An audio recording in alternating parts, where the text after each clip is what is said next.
Hello, fabulous friends and fans. Welcome to your Saturn special horoscope covering Saturn's move into the sign of Sagittarius at the very end of 2014 for the better part of the next 3 years. I am your astrologer, Nadiya Shah. Thank you for being here.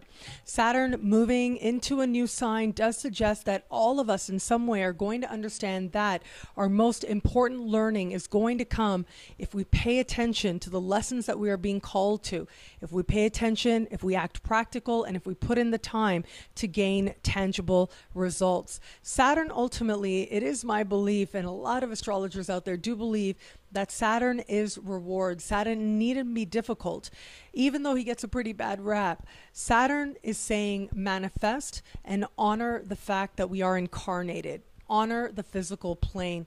And this is going to be a big lesson for all of us in some way. Saturn, as he moves to the sign of Sagittarius, will be speaking with Jupiter and Neptune and Uranus as well. All of this does speak to this call to be honest with ourselves, to put in the time, and to practically manifest, to move beyond what might be a dream, even a pipe dream, and actually do the work so that we gain something very valuable in the process, self-respect, which is ultimately what Saturn is truly about. Now, I have created a special video to look at Saturn, how Saturn moving into Sagittarius is going to speak to us collectively.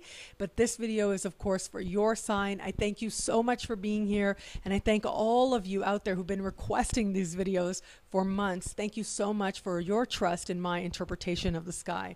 It will be a great transit. I do believe that. And it will be a great move as Saturn moves through the sign of Sagittarius. Enjoy. Hello, fabulous Taurus. Thank you for being here. Saturn changing signs is now going to, first and foremost, it is going to make you feel that your relationship has reached a new place. So Saturn, as it moved through the last sign, moved through the sign of Scorpio, was all about working on that one-on-one relationship, getting honest, getting clear, building something solid and secure. Now, the focus becomes on a deeper level of intimacy as Saturn moves into the sign of Sagittarius. How close are you willing to be? And it becomes much more about sharing on a level of, yes, honesty, of course, but on a level of give and take, and especially where it comes to you giving. And how much are you willing to give? What do you think is fair? So there becomes more of a interest in balance, especially where it comes to finances, but also emotional as well. There's an element here that has to do with emotional support, emotional consistency, and emotional understanding. So there's lots of sharing taking place, lots of looking at who it is that you're with. Do you feel well supported? Emotionally and otherwise as well, financially as well. Now, ultimately with this part of the sky, because there's also a connection here with finances, there's this whole thing about getting your money right. You got to get your money right, and especially when it comes to credit. Now, what I found with this is when Saturn moves through the parts of the sky that have to do with money, the money that you need is there. It just might not always feel very secure. It might not feel necessarily that it is, but it always is. So we have got Saturn now moving in a part of the sky that is going to say to you, yes, get your credit right, clear any credit card debt and all that. But I do think that a lot of you out there are actually going to need to access funds, whether it's grants, loans, bursaries, insurance payouts, benefits, tax returns. All of that is going to come into focus. And wherever Saturn goes, you have to be absolutely ethical. So this is a time when you really want to be sure that you are being meticulous with any applications, with any tax return applications as well. Whatever paperwork you're doing, make sure that you are meticulous, because if not, you are going to be called to pay attention to that, to do it over again. But whenever Saturn moves to this part of the sign, because of the way that Saturn is speaking with Jupiter and Neptune, as I spoke about when I looked at Saturn's move into this part of the sign as a collective, so you can see that video as well. But because of those conversations, it does suggest to me that there may be a little bit of an overreach on your part, okay? And so just be mindful of that. Ultimately, with Saturn, you get what's fair, you get what's balanced, but you are going to have to, in some way, it does look like the need might be there that you have to engage with these different institutions, financial institutions. Now, once we get to the later part of this transit, especially in 2016, we are going to have Saturn speaking with Uranus. And that, to me, is a great sign that is a huge payoff moment, where it may feel a little bit like in 2015 and 16, you're scrambling a little bit. By the time we get towards the end of 2016 into 2017, things are going to start to feel financially that they're moving very much in your favor. Financial, if you're having any kind of sort of financial judgments or any kind of sort of settlements, if you will, they seem very much to go in your favor as well.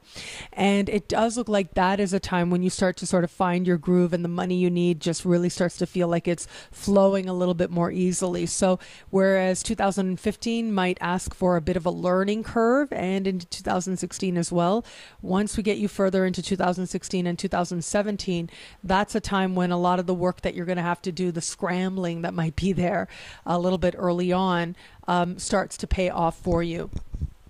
This part of the sky also has to do with regeneration. It has to do with really, especially I think about how this part of the sky on a more like sort of spiritual, emotional level is associated with life, death, and rebirth. And all of those themes are going to come up on a deeper level. Now, this also has to do with psychological regeneration, life, death, and rebirth on a psychological level. Well, how does that happen? Usually by engaging in some sort of a process of psychoanalysis. So I do think some of you out there are going to find yourself engaged in some sort of process like this and experiencing progress and breakthroughs as a result. And you know, I do think very much, this part of the sky having to do with psychological regeneration. I'm very much reminded of this really great book. It was a huge bestseller back in the day. It was called The Road Less Traveled by Scott M. Peck. And in this book, he talks about how he's a psychiatrist, and he won't work with anyone who won't commit to at least a 2-year process. And the reason for that is because you kind of go like regularly once every week or once every 2 weeks, and you go in and you engage in this, and it can feel really tedious. It can feel like it's just moving along. And then you have these moments of breakthrough. But in order to get to those moments of breakthrough, you sort of have to wade through these moments that maybe don't always feel like they're doing a lot of good or don't always feel very solid. Ultimately, it does end up helping.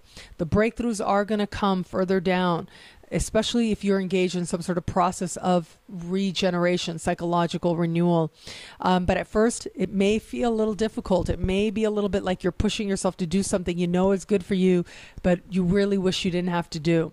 And so wherever it is that you feel that change is not happening the way that you want, and you know that it's about you, you're going to begin that process.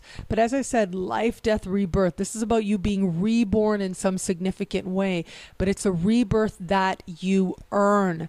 Saturn doesn't give you anything that you haven't earned. And so it's a rebirth that you earn. And it is about you coming to a new understanding of who you are and what you're capable of.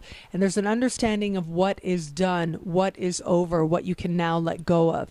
This part of the sky also has to do with the occult, and it has to do with the law of attraction. And so when I see this part of the sky lit up as it is, it does suggest to me that you will be in some way looking at how to engage in practices, how to align your energy in ways that create positive results for you. Now, keep in mind with Saturn there, this is going to be a diligent process. So it's going to be, I think about things like cognitive behavior therapy. And what that essentially means is if you want to achieve a certain result, yes, Saturn in this part of the sky is going to say, know thyself, right? Really to experience that sense of rebirth. However, at the same time, rebirth takes work, and sometimes it's not about an instant thing. It's rather about you recognizing that, hey, the way I'm speaking to myself usually isn't really empowering me, isn't really supporting a state of spirit that is self-loving, that is supporting the direction I desire to go in. And so it starts by monitoring your thoughts, by saying to yourself, okay, this is how I'm thinking. Every time I have this thought, I'm going to start thinking another way. I'm going to start thinking another thought. That's a very practical way of facilitating change and facilitating rebirth. And those are the types of therapies and the types of modes, if you will, the types of way of going about personal change that you will likely be engaged in as well. One thing is for sure, though, you are coming to a deeper understanding of what parts of you can now leave behind, what parts of you can now embrace. You're coming to a deeper understanding of your finances as energy, wherever that needs healing and wherever it is that you need to ask for help and where it is that you need to understand that there is a lot of help on offer for you, financially, emotionally, and otherwise. And this is also a time that you get to look very deeply at yourself as you share with another, whether that's with your partner as you come to a new intimacy and a new depth of connection, or whether that's within the context of sort of a structured therapy. Ultimately, you're coming to learn about yourself, and you're coming to see that there's something within you that you very much can respect, and something within you that you very much can believe can support you getting better and better and being reborn into a form of you that you like very much. Well, thank you so much for watching this Saturn special horoscope, and for all of you out there who requested it, it'll be a great transit. Enjoy.